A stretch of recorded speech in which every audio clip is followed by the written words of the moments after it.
Hi all, എല്ലാവർക്കും സ്വാഗതം ഐറ്റ്യൂട്ടിലേക്ക്. It's me Akhilesh. പിന്നെ കഴിഞ്ഞ കുറേ ദിവസങ്ങളായിട്ട് 9th പഠിക്കുന്ന കൊച്ചുകുട്ടികൾ പല ആൾക്കാരും ചോദിച്ചിട്ടുണ്ടായിരുന്നു ന്യൂട്ടൻ്റെ സെക്കൻഡ് ചലന നിയമങ്ങൾ, രണ്ടാമത്തെ ചലന നിയമവും മൂന്നാമത്തെ ചലന നിയമവും കുറച്ച് കൺഫ്യൂഷൻ ഉണ്ട്. ഒന്നാം ചലനം നമ്മൾ ചെയ്തിട്ടുണ്ടായിരുന്നു മുന്നേ. അപ്പോൾ അതോടൊന്ന് പറഞ്ഞുതരാൻ പറഞ്ഞു. അതുകൊണ്ടാണ് ഞാനിപ്പോൾ അത് ചെയ്തിട്ടുള്ളത് കേട്ടോ. അപ്പോൾ നിങ്ങൾക്ക് എല്ലാവർക്കും ഈ വീഡിയോ ഇഷ്ടമാണെന്ന് വിചാരിക്കുന്നു. നമ്മൾ കുറച്ച് കാലമായി വീഡിയോ ഒക്കെ ചെയ്തിട്ട്, അതിന് കാരണം LPP എക്സാമൊക്കെ നടക്കാൻ പോവുകയാണ്. അതിൻ്റെ കാര്യങ്ങൾ, അതിൻ്റെ പ്രിപ്പറേഷനും കാര്യങ്ങളൊക്കെ ആയിരുന്നു. അങ്ങനെ മുന്നോട്ടേക്ക് പോയിക്കൊണ്ടിരിക്കുകയാണ് കേട്ടോ. അപ്പം ഈ ലാഗ് ആയാലൊന്നും വിചാരിക്കരുത്. പെട്ടെന്ന് തന്നെ, അല്ലെങ്കിൽ നെക്സ്റ്റ് വീക്കോട് കൂടി നമ്മുടെ ചാനലിൽ അനവധി വീഡിയോസ്, പ്രധാനമായിട്ടും 8, 9, 10 ക്ലാസ്സുകളുടെയും +1ൻ്റെയും വീഡിയോസ് വരുന്നതായിരിക്കും. ഓക്കെ, അപ്പോൾ നിങ്ങൾ സപ്പോർട്ട് ചെയ്യും, കട്ടായി കൂടണ്ടെന്ന് വിചാരിക്കുന്നുണ്ട്. അപ്പോൾ നമുക്ക് വീഡിയോയിലേക്ക് കടക്കാം. നോക്കൂ, ഞാൻ ബോർഡിൽ നമ്മൾ ഗ്രാഫ് വരച്ചിട്ടുണ്ട്. ഗ്രാഫ് എന്ത് ഗ്രാഫാണ്? ഒരു വെലോസിറ്റി ടൈം ഗ്രാഫാണ്, അല്ലെങ്കിൽ പ്രവേഗ സമയ ഗ്രാഫാണ് വരച്ചിട്ടുള്ളത്. ഇവിടെ ഈ വസ്തുവിൻ്റെ പ്രവേഗം എന്താവുന്നു? പ്രവേഗം ഇങ്ങനെ കൃത്യമായിട്ട് കൂടിക്കൊണ്ടിരിക്കുകയാണ്. ഒരു യൂണിഫോം വെലോസിറ്റിയിൽ സമപ്രവേഗത്തിൽ സഞ്ചരിക്കുന്ന ഒരു വസ്തുവിൻ്റെ ഗ്രാഫാണിത്. ശ്രദ്ധിക്കേണ്ട കാര്യം, ഇവിടെ ത്വരണം എന്തായിരിക്കും? തുല്യമായിരിക്കും. ത്വരണത്തിൽ മാറ്റം ഉണ്ടാവില്ല. അതൊക്കെ നമുക്കറിയാവുന്ന കാര്യമാണ്. നമ്മൾ ഈ ഗ്രാഫ് വരച്ച് പഠിച്ച ആൾക്കാരാണ്. ഇനി ശ്രദ്ധിക്കേണ്ട കാര്യം ഇത്രയേ ഉള്ളൂ. ഇവിടെ നമ്മൾ കണ്ടുപിടിക്കാൻ പോകുന്നത്, ന്യൂട്ടൻ്റെ രണ്ടാം സമവാക്യം ഉണ്ടാക്കാൻ വേണ്ടി നമ്മൾ ചെയ്യാൻ പോകുന്നത് ഇത്രയേ ഉള്ളൂ. നമ്മൾ S മുതൽ R വരെയുള്ള സ്ഥാനാന്തരം, ഡിസ്പ്ലേസ്മെൻറ്റ്, അല്ലെങ്കിൽ P മുതൽ Q വരെയുള്ള ഡിസ്പ്ലേസ്മെൻറ്റ്. കാരണം വസ്തു സഞ്ചരിക്കുകയാണ്, വസ്തു ഇങ്ങനെ മൂവ് ചെയ്തുകൊണ്ടിരിക്കുകയാണ്. അങ്ങനെ മൂവ് ചെയ്യുന്ന സമയത്ത് വെലോസിറ്റി മുകളിലേക്ക് ഇങ്ങനെ കൂടി വരികയല്ലേ, പ്രവേഗം കൂടുന്നുണ്ട്. അപ്പോൾ വസ്തു നേരെ ഇങ്ങനെ പോവുകയാണ്. അപ്പോൾ S എന്ന് പറയുന്ന പൊസിഷനിൽ എത്തി. അത് ഗ്രാഫിൽ ഏതാണ് ബിന്ദു? P ആണ്. അങ്ങനെ കുറച്ച് സമയം കഴിഞ്ഞു. ഇത് T1 സമയത്തിലാണെന്ന് പറയാം, ഇത് T2 സമയത്തിലാണ്. അപ്പോൾ T1ൽ വസ്തുവിൻ്റെ പ്രവേഗം എത്രയാണ്? തീർച്ചയായിട്ടും അത് U ആയിരിക്കും, ആദ്യ പ്രവേഗമായിരിക്കും. അങ്ങനെയാണെങ്കിൽ T2ൽ എത്രയായിരിക്കും? അന്ത്യപ്രവേഗം, അല്ലെങ്കിൽ ഫൈനൽ വെലോസിറ്റി. കാരണം നമ്മൾ P മുതൽ Q വരെയല്ലേ കണ്ടുപിടിക്കാൻ പോകുന്നത്. മനസ്സിലാവുന്നുണ്ടോ? അപ്പം പ്രവേഗത്തിൻ്റെ കാര്യം ഇവിടെ നിൽക്കട്ടെ. നമ്മൾ ജസ്റ്റ് മനസ്സിലാക്കേണ്ട കാര്യം, ഒരു വസ്തു ഇങ്ങനെ സഞ്ചരിക്കുകയാണ്. ഓക്കെ, ആ സഞ്ചാരമാണ് ഈ ഗ്രാഫിൽ എന്ത് ചെയ്തിട്ടുള്ളത്? റെപ്രസെൻ്റ് ചെയ്തിട്ടുള്ളത്. അങ്ങനെ ഗ്രാഫിൽ നമ്മൾ റെപ്രസെൻ്റ് ചെയ്യുന്ന സമയത്ത് P മുതൽ Q വരെ ഉള്ള ആ ഒരു ദൂരം, എത്ര സ്ഥാനാന്തരം സംഭവിച്ചു എന്ന് നമ്മൾ കണ്ടുപിടിക്കാൻ പോകണം. അപ്പോൾ we are going to find out the displacement of the body from S to R അല്ലെങ്കിൽ P to Q. നിങ്ങൾ പണ്ട് പഠിച്ചൊരു കാര്യമുണ്ട്. In the case of A graph, ഒരു ഗ്രാഫിനെ സംബന്ധിച്ച് രണ്ട് ബിന്ദുക്കൾ തമ്മിലുള്ള സ്ഥാനാന്തരം അല്ലെങ്കിൽ അവർ തമ്മിലുള്ള ഡിസ്പ്ലേസ്മെൻറ്റ് കാണണമെന്നുണ്ടെങ്കിൽ ആ ഗ്രാഫിൽ ആ ബിന്ദുക്കൾ ഉൾക്കൊള്ളുന്ന ഷേപ്പ് ഉണ്ടാവും അല്ലേ? ഇതാണ് ആ ഷേപ്പ്. ഈ ഷേപ്പിൻ്റെ ഏരിയ കണ്ടാൽ മതി, അല്ലെങ്കിൽ വിസ്തീർണം കണ്ടാൽ മതി. അപ്പോൾ ഈ ഷേപ്പ് നമ്മൾ നോക്കുമ്പോൾ നമുക്ക് മനസ്സിലായി, this shape is a trapezium, അല്ലെങ്കിൽ ചതുർഭുജാണ്. അപ്പോൾ നമുക്ക് എഴുതാൻ പറ്റും, സ്ഥാനാന്തരം സിമ്പിൾ ഏതാണ്? S ആണ്, displacement. S is equal to, ഒരു വസ്തുവിൻ്റെ സ്ഥാനം നമ്മൾ കണ്ടുപിടിക്കാൻ പോവാണ്, അത് ഏരിയ അല്ലെങ്കിൽ സ്ഥാനാന്തരം. ഏരിയ ഓഫ് ദ ട്രപ്പീസിയം, ചതുർഭുജം. കണ്ടോ, ഇതൊരു ചതുർഭുജമാണ്. ഇത് എന്താ ചതുർഭുജം? PQRS. മനസ്സിലാവുണ്ടോ? പണ്ട് പഠിച്ചതാ. എന്താ പഠിച്ചത്? സ്ഥാനാന്തരം എന്ന് പറഞ്ഞത് ഏരിയ ഓഫ് ട്രപ്പീസിയത്തിന് ഈക്വൽ ആയിരിക്കും. അപ്പോൾ ഏരിയ ഓഫ് ട്രപ്പീസിയം കാണാനുള്ള ഇക്വേഷൻ ഏതാണ്? ഇതാണ് നമ്മളെ ട്രപ്പീസിയം എന്ന് വിചാരിക്കൂ. ഞാൻ മാറ്റി വരയ്ക്കുകയാണ്. PQRS. PQRS is our trapezium. ട്രപ്പീസിയത്തിനെ സംബന്ധിച്ച് പറയുമ്പം അതിൻ്റെ ചെറിയ ഹൈറ്റ്, ചതുർഭുജത്തിൻ്റെ ചെറിയ ഹൈറ്റ് നമ്മൾ സൂചിപ്പിക്കുന്നത് A എന്നാണ്. ചെറിയ അക്ഷരം A എന്ന് സൂചിപ്പിക്കുന്നു. വലിയ ഹൈറ്റ് അതിനെ സൂചിപ്പിക്കുന്നത് എന്താണ്? B എന്നാണ്. അപ്പോൾ നിങ്ങൾ മനസ്സിലാക്കാവുന്നുള്ളൂ, ഇത് A എന്ന വശമാണ്, ഇത് B എന്ന വശമാണ്. ഇനി ഇതാണ് ട്രപ്പീസിയത്തിൻ്റെ ബേസ് എന്ന് പറയുന്നത്. ആ ബേസ് നമ്മൾ സൂചിപ്പിക്കുന്നത് H എന്നാണ് കേട്ടോ. സാധാരണ നമ്മൾ ഹൈറ്റിന് H ഉപയോഗിക്കണം, പക്ഷേ ഇവിടെ ട്രപ്പീസിയത്തിൻ്റെ ബേസ് നമ്മൾ എങ്ങനെയാണ് സൂചിപ്പിക്കുന്നത്? H എന്നാണ് സൂചിപ്പിക്കുന്നത്, ചതുർഭുജത്തിന്. അപ്പോൾ ഇതാണ് നമ്മുടെ H എന്ന് പറഞ്ഞാൽ. അപ്പോൾ ട്രപ്പീസിയത്തിൻ്റെ ചതുർഭുജത്തിൻ്റെ ഏരിയ ആണ് നമ്മൾ കാണാൻ പോകുന്നത്. അതിനുള്ള ഇക്വേഷൻ ഏതാ പഠിച്ചതാണ്, half h into a plus B ആണ്. ഏതാണ്? Half h into a plus B ആണ്. അപ്പോൾ നമുക്ക് ഇതാണ് ഇക്വേഷൻ. ഈ ഇക്വേഷനിലേക്ക് നമ്മൾ വാല്യൂസ് കൊടുത്താൽ മാത്രം മതി. അപ്പോൾ നമ്മൾ നോക്കേണ്ട കാര്യമുണ്ട്, പണ്ട് നമ്മൾ പഠിച്ചിട്ടുണ്ട്, ഇതാണ് വസ്തുവിൻ്റെ ആദ്യ പ്രവേഗം. വസ്തു പിയിലാണ് ആദ്യ പ്രവേഗം, ക്യൂവിലാണ് ഫൈനൽ വെലോസിറ്റി അല്ലെങ്കിൽ അന്ത്യപ്രവേഗം. അപ്പോൾ നമുക്ക് പറഞ്ഞൂടെ, ഇങ്ങോട്ടേക്ക് ഒരു നേർരേഖ വരച്ചാൽ ഇതാണ് എന്ത്? അതിൻ്റെ ഇനീഷ്യൽ വെലോസിറ്റി അല്ലെങ്കിൽ ആദ്യ പ്രവേഗം. ശരിയല്ലേ? ഇനി പിയിൽ നിന്നും നമ്മൾ പ്രവേഗത്തിൻ്റെ കോർഡിനേറ്റ് വി ഇവിടേക്ക് വരയ്ക്കുമ്പോൾ ഇതാണ് എന്ത്? വി എന്ന് പറഞ്ഞാൽ ഫൈനൽ വെലോസിറ്റി. അപ്പം നമുക്ക് പറഞ്ഞൂടെ, ഈ ഭാഗമാണ് യു എന്ന് പറഞ്ഞാൽ ഇതും ഈക്വൽ ആണ്. ഇതല്ലേ വി എന്ന് പറഞ്ഞാൽ? ശരിയല്ലേ? ഇത്രയല്ലേ ഫൈനൽ വെലോസിറ്റി. അപ്പോൾ എ മുതൽ ബി വരെ നമ്മൾ കാണാൻ പോകുന്നത്. അപ്പോൾ നമുക്ക് എഴുതാൻ പറ്റും. എന്തൊക്കെ എഴുതാൻ സാധിക്കും ഇവിടെ? ഞാനിത് അവിടെ ജസ്റ്റ് ഇവിടേക്ക് എഴുതുകയാണ്, മനസ്സിലാവുമെന്ന് വിചാരിക്കുന്നു. പി എസ് എന്ന് പറഞ്ഞാൽ എന്താണ്? പി എസ് എന്ന് പറഞ്ഞാൽ എ ആണ്, അല്ലേ? പി എസ് എന്ന് പറഞ്ഞാൽ എന്താണ്? എ ആണ്. ആ എ എന്ന് പറഞ്ഞാൽ എന്താണ്? വസ്തുവിൻ്റെ ആദ്യ പ്രവേഗമാണ്, യു ആണ്. ഇനി ക്യു ആർ എന്താ? ക്യു ആർ എന്ന് പറഞ്ഞാൽ നമ്മൾ നോക്കിയാൽ മനസ്സിലാവും, ട്രപ്പീസിയത്തിൻ്റെ ബി എന്ന് പറയുന്ന വശമാണത്. അതെന്തിനെ സൂചിപ്പിക്കുന്നു? അന്ത്യപ്രവേഗം, ഫൈനൽ വെലോസിറ്റി വിനെ സൂചിപ്പിക്കുന്നു. ശരിയാണല്ലോ? ഇതാണ് വി എന്ന് പറയുന്ന ഇത്. ഇനി ട്രപ്പീസിയത്തിൻ്റെ എസ് ആർ എന്ന് പറയുന്ന ഭാഗം, ഇതെന്താണ്? ബേസിനെ സൂചിപ്പിക്കുന്നത്, എച്ചിനെ സൂചിപ്പിക്കുന്നത്. പക്ഷേ അത് ഗ്രാഫിൽ എന്താണ്? T1 T2 എന്ന് പറഞ്ഞാൽ ടൈമാണ്. T2 മൈനസ് T1 നമുക്ക് എന്ത് കിട്ടും? ടൈം കിട്ടും. ടി എന്ന് പറയുന്ന ഭാഗം കിട്ടും. അപ്പോൾ നമുക്കിതാ ഈ വാല്യൂകൾ എൻ്റെയും ബിൻ്റെയും എച്ചിൻ്റെയും വാല്യൂ എന്താണ്? യു എന്നും വി എന്നും ടി എന്നുമാണ്. ആ വാല്യൂകൾ അപ്ലൈ ചെയ്യാൻ പറ്റും നമുക്ക് ഗ്രാഫിലേക്ക്. ക്ലിയർ ആവുന്നുണ്ടല്ലോ? വളരെ സിമ്പിളായിട്ട് മനസ്സിലാക്കാൻ പറ്റിയ കാര്യങ്ങൾ മാത്രമേ ഉള്ളൂ. ട്രപ്പീസിയത്തിനുള്ള എ എന്ന് പറഞ്ഞാൽ ആദ്യ പ്രവേഗമാണെന്നും ബി എന്ന് പറഞ്ഞാൽ അന്ത്യപ്രവേഗം, ഇനീഷ്യൽ വെലോസിറ്റി, ഫൈനൽ വെലോസിറ്റി. ഇത് ടൈം ആണെന്നും മനസ്സിലാക്കി കഴിഞ്ഞാൽ നമ്മുടെ പ്രോബ്ലം കഴിഞ്ഞു. ഇത് യു ആണ്, ഇത് വി ആണ്, ഇത് ടൈം ആണ്.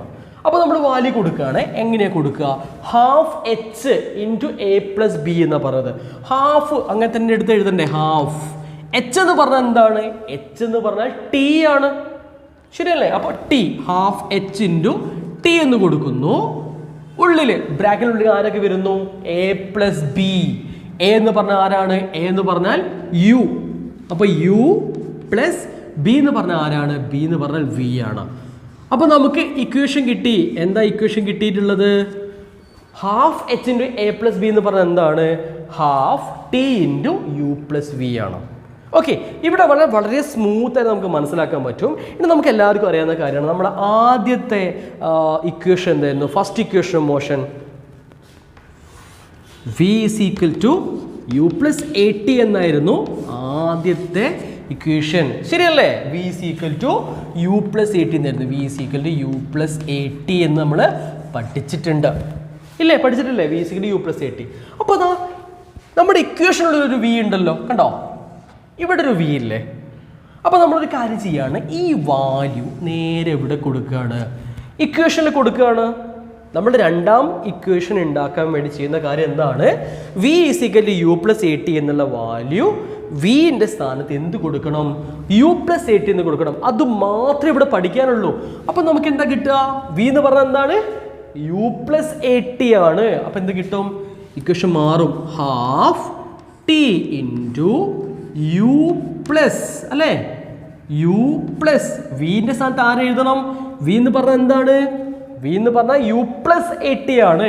അപ്പോൾ യു പ്ലസ് എ ടി എന്ന് വരും. ശരിയാണോ? ഇതാണെന്ത്? വി. വി എന്ന് പറഞ്ഞാൽ യു പ്ലസ് എ ടി ആണ്. അപ്പോൾ നമുക്കിത് നോക്കാലോ, എങ്ങനെയായിട്ട് മാറും? Half t into u plus u, രണ്ട് യു ഉണ്ട് അല്ലേ? അപ്പോൾ എന്താവും? അത് 2u എന്നായിട്ട് മാറും. 2u പ്ലസ് 18 എന്നായിട്ട് മാറും. ഓക്കെ, അപ്പോൾ ബ്രാക്കറ്റിൻ്റെ ഉള്ളിൽ രണ്ട് പേരുണ്ട്, പുറത്തൊരു ഹാഫ് ടി ഇല്ലേ? അപ്പോൾ നേരെ എന്ത് ചെയ്യുക? ഈ ഹാഫ് ടീനെ 2നെ കൊണ്ടും 18നെ കൊണ്ടും എന്ത് ചെയ്യുക? മൾട്ടിപ്ലൈ ചെയ്യുക. അപ്പോൾ എന്ത് കിട്ടും? അപ്പോൾ ഹാഫ് ടി ഇൻറ്റു 2u. ഇതൊക്കെ അറിയാലോ, 2u പ്ലസ് അല്ലേ, ആദ്യത്തെ പാർട്ട് നമ്മൾ മൾട്ടിപ്ലൈ ചെയ്ത് കഴിഞ്ഞ് രണ്ടാമത്തെ part half t into a T, half t into a t എന്ന് കിട്ടും. ഇനി നമുക്ക് സെക്ഷൻ ബൈ സെക്ഷൻ ഒക്കെ ആദ്യത്തെ ഭാഗം എന്താണ്, ഹാഫ് ടി ഇൻറ്റു 2u എന്ന് കിട്ടിയിട്ടുണ്ട്. അപ്പോൾ ഇവിടെ ഡിവൈഡഡ് ബൈ 2u ഉണ്ട്, ഇൻറ്റു 2u ഇല്ലേ, അപ്പോൾ ഈ 2യും ഈ 2 എന്താവും, ക്യാൻസൽ ആവും. കണ്ടോ, കാരണം ഇത് ഡിവൈഡഡ് ബൈ അല്ലേ വരുന്നത്, ഹോൾ ഡിവൈഡ് ബൈ 2 എന്നല്ലേ സംഭവിച്ചിരിക്കുന്നത്. അപ്പോൾ ഈ 2 എന്ത് ക്യാൻസൽ ആവും, ബാക്കി എന്താ കിട്ടുക, യു ടി എന്ന് കിട്ടും അല്ലേ, യു ടി കിട്ടിയോ.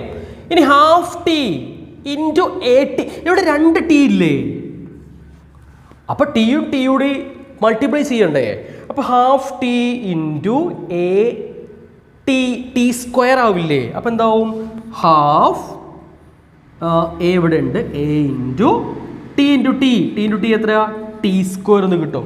അപ്പോൾ നമുക്ക് എന്താ ഇക്വേഷൻ കിട്ടിയത്, എസ് എന്ന് പറഞ്ഞാൽ എന്ത് കിട്ടി, u t plus half a t square. എന്താ കിട്ടിയത്, s is equal to u t plus half a t square എന്ന് കിട്ടി. ഒറ്റോട്ടോട് പറയാം സ്പീഡിൽ, ഇതാ ഇതിൽ നമ്മൾ വാല്യൂ കൊടുത്തപ്പോൾ half t into u plus v എന്ന് കിട്ടി. വി എന്ന് പറഞ്ഞാൽ എന്താണ്, യു പ്ലസ് എ ടി ആണ്, അപ്പോൾ വാല്യൂ കൊടുക്കുന്നു, അപ്പോൾ യു കൂടി 2u ആവുന്നു, അപ്പോൾ 2u പ്ലസ് എ ടി എന്ന് ബ്രാക്കറ്റിൻ്റെ ഉള്ളിൽ വരുന്നു. ഹാഫ് ടി കൊണ്ട് ഉള്ളിലാക്കാൻ നമ്മൾ മൾട്ടിപ്ലൈ ചെയ്യുന്നു, അപ്പോൾ half t into 2u plus half t into a T, ഇതിൽ ഹാഫും ഇൻറ്റു 2 വരുന്നുണ്ട്, 2 2 ക്യാൻസൽ ആവുന്നു, ബാക്കി ആരാ, യു ടി ആണ് അല്ലെ, ടി യു ആണ്. എന്ത് എളുപ്പത്തിലുണ്ട് നമ്മൾ യു ടി നിന്ന് അത്രേ ഉള്ളൂ. ഇനി ഇവിടെ ടിയും ടിയുടെ സ്ക്വയർ ആവുന്നു, രണ്ടുകൂടി മൾട്ടിപ്ലൈ ചെയ്തപ്പോൾ സ്ക്വയർ ആയിട്ട് മാറി. അപ്പോൾ നമുക്ക് ഇക്വേഷൻ കിട്ടി, s is equal to u t plus half a t square. So ഇതാണ് നമ്മുടെ രണ്ടാമത്തെ ചലന സമവാക്യം, Newton's second equation of motion. Okay, അപ്പോൾ ഇത് വളരെ എളുപ്പമാണ്, പക്ഷേ ചില കുട്ടികൾക്ക് കൺഫ്യൂഷൻ ഉള്ളൊരു ഭാഗമാണ്, പക്ഷേ ഇത് നിങ്ങൾക്ക് മനസ്സിലായെന്ന് വിചാരിക്കുന്നു. ഇനി നമ്മൾ പഠിക്കാൻ പോകുന്നത് തേർഡ് ഇക്വേഷൻ ഓഫ് മോഷൻ ആണ്. തേർഡ് ഇക്വേഷൻ ഓഫ് മോഷൻ നമ്മൾ ഉണ്ടാക്കാൻ പോകുന്നത് ഈ ഇക്വേഷനിൽ നിന്നാണ്. ഓക്കെ, അപ്പോൾ ഞാൻ ബോർഡ് മാച്ചിട്ട് വരാം. അപ്പോൾ നമ്മൾ ന്യൂട്ടൻ്റെ തേർഡ് ഇക്വേഷൻ ഓഫ് മോഷൻ അല്ലെങ്കിൽ മൂന്നാം ചലന സമവാക്യം ഉണ്ടാക്കാൻ പോവുകയാണ്.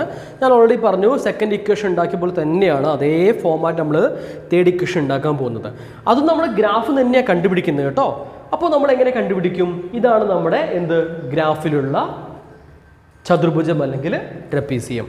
അപ്പോൾ നമുക്ക് ഓൾറെഡി മനസ്സിലായി കഴിഞ്ഞു ഈ ട്രപ്പീസിയത്തിൻ്റെ ഏരിയ കണ്ടുപിടിക്കാൻ, അതിൻ്റെ വിസ്തീർണം കണ്ടുപിടിക്കാനുള്ള ഇക്വേഷൻ ഏതാണ്, എസ് സമം half h into a plus B ആണ്. ഞാൻ ഇങ്ങോട്ടേക്ക് എഴുതാം, എസ് സമം half h into a plus B ആണ്. ശരിയല്ലേ? ഇവിടെ നമ്മൾ മനസ്സിലാക്കിയ ഒരു കാര്യമുണ്ട്, ഇതാണ് എ, ഇതാണ് ബി, ഇതാണ് എച്ച് എന്ന് പറയുന്നത്. അത് ഇത് ഈ ഭാഗം ഇത് യു ആണ് നമുക്ക് മനസ്സിലായി. അപ്പോൾ എ എന്ന് പറഞ്ഞാൽ എന്താണ്, യു ആണ് അല്ലേ, എ എന്ന് പറഞ്ഞാൽ എന്താണ്, യു ആണ്. അപ്പോൾ ബി എന്ന് പറഞ്ഞാൽ എന്താണ്, ഇതാ ഈ ഭാഗം, ഈ ബി എന്ന് പറഞ്ഞാൽ വി ആണ്. കൂടുതൽ പറയേണ്ട കാര്യമില്ല, പെട്ടെന്ന് പോവാണ്. ബി എന്ന് പറഞ്ഞാൽ വി ആണ്. അപ്പോൾ എച്ച് എന്ന് പറഞ്ഞാൽ എന്തായിരുന്നു, ടൈം. എച്ച് എന്ന് പറഞ്ഞാൽ ടൈമാണ്, നമുക്കറിയാം. അപ്പോൾ നമ്മൾ എന്ത് ചെയ്യാണ്, വാല്യൂ ഇവിടെ അപ്ലൈ ചെയ്യുന്നു. ഹാഫ് എച്ച് എന്ന് പറഞ്ഞാൽ T, half t into A എന്ന് പറഞ്ഞാൽ എന്താണ്, യു ആണ്, യു പ്ലസ് ബി എന്ന് പറഞ്ഞാലോ വി ആണ്. ഇത്രയും കാര്യം നമുക്ക് മനസ്സിലായി. എസ് സമം half t into u plus v എന്ന് കിട്ടി. ശരിയാണല്ലോ. ഇനി നമ്മൾ ഇവിടെ മറ്റൊരു കാര്യം ചെയ്യാൻ പോവാണ്. നേരത്തെ നമ്മൾ എന്താ കൊടുത്തിട്ടുണ്ടായിരുന്നത്, വിൻ്റെ സ്ഥാനത്ത് ഒന്നാം ചലന സമവാക്യം അതായതായിരുന്നു v is equal to u plus a t എന്ന് നമ്മൾ കൊടുത്തു അല്ലേ. ഇതായത് ഇവിടെ സബ്സ്റ്റിറ്റ്യൂട്ട് ചെയ്തത്, നമ്മൾ പുട്ട് ചെയ്തത്. പക്ഷേ ഇവിടെ നമ്മൾ മറ്റൊരു ചെറിയൊരു മാറ്റം വരുത്താൻ പോവാണ്. ഇവിടെ നമ്മൾ വേറൊരു വാല്യൂ കൊടുക്കാൻ പോണേ. അതേതാണ് വാല്യൂ, നമ്മളെല്ലാവരും പഠിച്ചിട്ടുണ്ട് ആ ഒരു ഇക്വേഷൻ. ഞാനിത് മായ്ക്കുകയാണ്, ഇവിടേക്ക് നന്നായിട്ട് എഴുതാമല്ലോ. ആ ഇക്വേഷൻ ഇതാണ്, നമുക്ക് എല്ലാവർക്കും അറിയാം. ത്വരണത്തിൻ്റെ ഇക്വേഷൻ, ത്വരണങ്ങളുടെ ഇക്വേഷൻ എന്താ, a is equal to v minus u by t അല്ലേ. ത്വരണം അതായത് acceleration is equal to final velocity minus initial velocity by time. അപ്പോൾ എന്താ കിട്ടുക, എ സമം v minus u by t. ഇവിടെ നമുക്ക് ടൈം കാണണം വിചാരിക്കും, ടൈമിൻ്റെ ഇക്വേഷൻ ഉണ്ടാക്കും. അപ്പോൾ നമുക്ക് എന്ത് ചെയ്യാം, ഈ ടീന് ഇങ്ങോട്ടേക്ക് കൊണ്ടുവരാം. അപ്പോൾ നമുക്ക് എന്ത് കിട്ടും, ഡിവൈഡ് ബൈ ആണ്, സമത്തിന് ഇങ്ങോട്ടേക്ക് മാറുമ്പം ഇൻറ്റു ആയിട്ട് മാറും. അപ്പോൾ എ ഇൻറ്റു ടി സമം വി മൈനസ് യു എന്ന് കിട്ടും. ഓക്കെ, നമുക്ക് ആരതാ കാണേണ്ടത്? ടീൻ്റെ അല്ലേ, എളുപ്പത്തിന് വേണ്ടി എങ്ങനെ ചെയ്യണേ? അപ്പോൾ ടീനെ അവിടെ വെക്കുക, കൂടെയുള്ള ആളാരാണ്? എൻ അങ്ങോട്ടേക്ക് കൊണ്ടുപോവാം. ഇൻറ്റു എ ആണല്ലോ, അപ്പുറത്തേക്ക് പോകുമ്പോൾ സമത്തിന് അങ്ങോട്ടേക്ക് പോകുമ്പോൾ എന്തായിട്ട് മാറും? LHS to RHS, multiplication factor എന്തായിട്ട് മാറും? ഡിവിഷൻ ഫാക്ടറായിട്ട് മാറും അല്ലേ? എ താഴോട്ടേക്ക് വരിക, അപ്പോൾ ടി സമം v - u/a എന്ന് വരും. ശരിക്കും ഇതാ ഇങ്ങനെ അങ്ങോട്ടും ഇങ്ങോട്ടും മാറ്റി എഴുതാനുള്ള വിഷയമേ ഉള്ളൂ കേട്ടോ, മനസ്സിലാവാൻ വേണ്ടി ഇങ്ങനെ ചെയ്യുന്നുള്ളൂ. അപ്പോൾ നമുക്കൊരു കാര്യം മനസ്സിലായി, ടി എന്ന് പറഞ്ഞാൽ എന്താണ്? v - u/a എന്നാണ് കിട്ടിയിട്ടുള്ളത്. ടി എന്ന് പറഞ്ഞാൽ എന്താണ്? v - u/a എന്നാണ്. അപ്പോൾ നമ്മൾ ഇക്വേഷൻ ഒരു ടി കിടക്കുന്നുണ്ട്, ഇതാണ് ആ ടി. അപ്പം ഈ രണ്ട് ടിയും ഒന്നല്ലേ? അല്ലേ? രണ്ടും ഒരേ കാര്യം നമ്മൾ പറയുന്നത്. അപ്പം ഈ ടീന് സ്ഥലത്ത് എന്ത് കൊടുക്കാൻ പോവാണ് ഞാൻ? v - u/a എന്ന് കൊടുക്കുകയാണ്. അപ്പം എന്താ കിട്ടുക? S സമം ഹാഫ് ഇൻറ്റു ടി. ടി എന്ന് പറഞ്ഞാൽ എന്താണ്? v - u/a അല്ലേ? v - u/a into u + v. ഇതവിടെ അങ്ങനെ തന്നെ ഉണ്ടല്ലേ? ഇൻറ്റു u + v എന്ന് കിട്ടും. ഓക്കെ, അപ്പം എന്താവും നോക്കൂ, ഈ ഡിവൈഡഡ് ബൈ എ എന്ന് പറഞ്ഞാൽ രണ്ടാക്കും എല്ലാവർക്കും, ഈ 2 എന്ന് പറഞ്ഞാലും എ എന്ന് പറഞ്ഞാലും ഡിവൈഡ് ചെയ്യുന്ന ആളാണ്, ഹരിക്കുന്ന ആളാണ്. അപ്പോൾ 2ഉം എയും ഒക്കെ രണ്ടാൾക്കും കോമൺ ആണ്. അപ്പോൾ നമുക്ക് എങ്ങനെ എഴുതാം? Half into v - u into u + v എന്ന് പറഞ്ഞാൽ v + u എന്ന് എഴുതിക്കൂടെ? എന്താ കുഴപ്പമുണ്ടോ? ഒരു കുഴപ്പമില്ല. ബൈ എ എന്ന് എഴുതാം അല്ലേ? ശരിക്കും ഈ ഹാഫിന് പകരം ഈ 2 ഇവിടെ ഇട്ടാൽ മതി. കണ്ടോ, ഈ ഹാഫ് ഇവിടെ ഇട്ടാൽ കണക്കാണ്. അപ്പോൾ എന്താ കിട്ടി? v - u into v + u/2 എന്ന് കിട്ടി. ഇനി നിങ്ങൾ ഇങ്ങോട്ടേക്ക് നോക്കിയേ, v - u into v + u നിങ്ങൾ എവിടെ കണ്ടിട്ടുണ്ടോ? എവിടെ കണ്ടത് ഈ സാധനം? നിങ്ങൾ പണ്ടൊരു റിലേഷൻ പഠിച്ചിട്ടുണ്ട്. ഏതാണ് റിലേഷൻ എങ്ങനെയായിരുന്നു? v² - u² is equal to, പണ്ട് a + b ഹോൾ സ്ക്വയർ പഠിച്ചില്ലേ? a + b ഹോൾ സ്ക്വയർ എന്തായിരുന്നു? a² + 2ab + b². അതേപോലെ റിലേഷൻ ആണ് എന്ത്? v² - u² എന്ന് പറഞ്ഞാൽ എന്തായിരിക്കും? അതിങ്ങനെയാണ്, v - u into v + u എന്നാണ്. ഇത് ഓർക്കുന്നുണ്ടോ? കഴിഞ്ഞ വർഷം പഠിച്ചാണ്. v² - u² is equal to v - u into v + u എന്നാണ് ആ റിലേഷൻ. അപ്പോൾ നമുക്ക് എന്താ സംഭവം? v - u into v + u എന്ന് പറഞ്ഞാൽ ശരിക്കും എന്താണ്? v² - u² അല്ലേ? അതല്ലേ ഇത് രണ്ടും. അപ്പോൾ നമ്മൾ എന്ത് ചെയ്യണു? നമ്മൾ ഒറ്റ കാര്യം ചെയ്യാൻ പോകുന്നത്, v - u into v + u എന്ന് പറഞ്ഞാൽ എന്താണ്? v² - u² ആണ്. അപ്പോൾ ഈ വാല്യൂ ഇവിടെ കൊടുക്കുകയാണ്, ചെറുതാക്കി ഇക്വേഷൻ. അപ്പോൾ എന്ത് കിട്ടും? s ഈസ് ഈക്വൽ ടു, പകരം ആര് എഴുതുന്നു? v² - u², v² - u² by 2a എന്ന് കിട്ടുന്നു. ഇനി നമുക്ക് ഒരു വൃത്തിയുള്ള ഇക്വേഷൻ ആക്കി മാറ്റാൻ എന്ത് ചെയ്യാം? ഈ 2n ഇങ്ങോട്ട് കൊണ്ടുവരാം. അപ്പം s ഇവിടെ ഓൾറെഡി ഉണ്ട് അല്ലേ? ഇവിടെ ഡിവിഷൻ ആയതുകൊണ്ട് ഇങ്ങോട്ട് വരുമ്പോൾ എന്തായാലും മാറും മൾട്ടിപ്ലിക്കേഷൻ. അപ്പോൾ 2as is equal to v² - u² എന്ന് കിട്ടും അല്ലേ? 2as is equal to v² - u². നമുക്കൊരു കാര്യം ചെയ്യാം, ഈ u² ഇങ്ങോട്ടേക്ക് കൊണ്ടുവരാം. ഈ u² ഇത് -u² അല്ലേ? അപ്പോൾ ഇങ്ങോട്ട് പറയുമ്പോൾ എന്താ കിട്ടുക? 2as മൈനസ് കൊണ്ടുമ്പോൾ എന്തായാലും പ്ലസ് ഉണ്ടാവും, plus u² is equal to v² എന്ന് കിട്ടും അല്ലേ? -u ഇങ്ങോട്ടേക്ക് കൊണ്ടുവന്നു. അപ്പോൾ എന്താ കിട്ടുക? 2as + u² is equal v².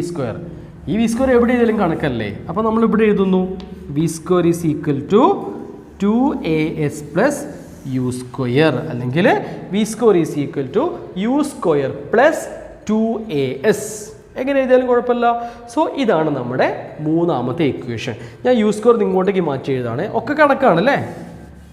ഇങ്ങനെ വരും, v² is equal to u² + 2as എന്ന് നമ്മൾ എന്ത്?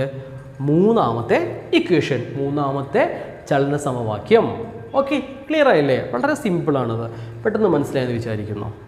ഇനി ഒരൊറ്റ കാര്യമേ പറയാനുള്ളൂ, ഈ മൂന്ന് ഇക്വേഷനെയും നമ്മൾ വിവിധ പേരുകളായിട്ട് പറയുന്നുണ്ട്. ഒന്നാമത്തെ ഇക്വേഷൻ v = u + at, ഇതിനെ വിളിക്കുന്ന പേരാണ് വെലോസിറ്റി ടൈം റിലേഷൻ അല്ലെങ്കിൽ പ്രവേഗവും സ്ഥാനവും തമ്മിലുള്ള ബന്ധം. ഇവിടെ നോക്കൂ, പ്രവേഗമുണ്ട്, ടൈം അനുസരിച്ചാണ് നമ്മളിന്ന് കണ്ടുപിടിക്കുന്നത്, ഇവിടെ പ്രവേഗം കണ്ടുപിടിക്കുന്നത്. ഓക്കെ, അപ്പോൾ പ്രവേഗം സ്ഥാനം തമ്മിലുള്ള റിലേഷനാണ് എന്ത്? ഒന്നാമത്തെ ഇക്വേഷൻ. രണ്ടാമത്തെ ഇക്വേഷൻ വിളിക്കുന്നവരാണ് പൊസിഷൻ ടൈം റിലേഷൻ. പൊസിഷനും ടൈമും, സ്ഥാനാന്തരം അല്ലെങ്കിൽ സ്ഥാനം, ഡിസ്പ്ലേസ്മെൻറ്റ്, അതാണ് പൊസിഷൻ എന്ന് പറയുന്നത്. ഇതാ പൊസിഷനും അതേപോലെ തന്നെ ടൈമും തമ്മിലുള്ള റിലേഷൻ നമ്മളിവിടെ രണ്ടാമത്തത്. ചിലപ്പോൾ അങ്ങനെ ചോദിക്കും, പൊസിഷൻ ടൈം റിലേഷൻ ഏതാണെന്ന് ചോദിക്കാറുണ്ട്, അല്ലെങ്കിൽ സ്ഥാന സമയ ബന്ധം കണ്ടുപിടിക്കുന്ന ഏതാണെന്ന് ചോദിക്കാറുണ്ട്. അടുത്തതാണ് എന്ത്? Position velocity relation. അതായത് പ്രവേഗവും പൊസിഷനും തമ്മിലുള്ള റിലേഷനാണ് മൂന്നാമത്തെ റിലേഷൻ നമ്മൾ പറയുന്നത്. അപ്പോൾ ഈ രീതിയിൽ അദ്ദേഹം പേര് കൊടുത്തിട്ടുണ്ട്, ന്യൂട്ടൺ തന്നെ കൊടുത്തിട്ട് ഇരിക്കുകയാണ് ഈ ഒരു പേരും. അപ്പോൾ ഇതുകൂടി നിങ്ങളൊന്ന് മനസ്സിലാക്കി വെക്കുക. ഇനി നമുക്ക് കൂടുതലായി പഠിക്കാനുള്ളത്, അല്ലെങ്കിൽ ഇനി അങ്ങോട്ടേക്ക് മുഴുവൻ പഠിക്കാനുള്ളത് എന്താണ്? ഇത് ഉപയോഗിച്ചിട്ടുള്ള പ്രോബ്ലംസ് ആണ് കേട്ടോ. അപ്പോൾ പ്രോബ്ലംസ് ഒക്കെ നമുക്ക് വൃത്തിയായിട്ട് ചെയ്യാം. ഇനിയൊരു കാര്യം കൂടി ഉണ്ട്, നിങ്ങൾ ഇത് പഠിച്ചതിൻ്റെ ബാക്കിയാണ് നിങ്ങൾ +1 +2 ഒക്കെ ഈ സെയിം ഇക്വേഷനൊക്കെ ഉപയോഗപ്പെടുത്തിക്കൊണ്ട് ഒരുപാട് കാര്യങ്ങൾ നിങ്ങൾ പഠിക്കുന്നുണ്ട്. അതായത് ഇതിൻ്റെ കണ്ടിന്യൂഷൻ ഇനി 10th ഉള്ളത് എവിടെയാണ്? +1 ഓക്കെ, അപ്പോൾ നന്നായിട്ട് നിങ്ങൾ മനസ്സിലാക്കി വെക്കുക. ഇതൊക്കെ നമുക്ക് യൂസ്ഫുൾ ആയിട്ട് മാറുന്ന പല സിറ്റുവേഷൻസും നമ്മൾ ഡേ ടു ഡേ ലൈഫിൽ ചെയ്യുന്നുണ്ട്. ഓക്കെ, അപ്പോൾ വീഡിയോ എല്ലാവർക്കും ഇഷ്ടമായി അല്ലെങ്കിൽ ക്ലാസ് മനസ്സിലായെന്ന് വിചാരിക്കുന്നു. മനസ്സിലായെങ്കിൽ ചുമ്മാ ലൈക്ക് ചെയ്യുക, മനസ്സിലായില്ലെങ്കിൽ കമൻറ്റായിട്ട് ചോദിക്കുക, എന്താ അങ്ങനെ വരുന്നതെന്ന് ചോദിക്കുക, ഞാൻ എക്സ്പ്ലെയിൻ ചെയ്ത് തരുന്നുണ്ട്. അപ്പോൾ നമുക്ക് മറ്റൊരു വീഡിയോയുമായിട്ട് എത്രയും പെട്ടെന്ന് കാണാം. Bye, thank U.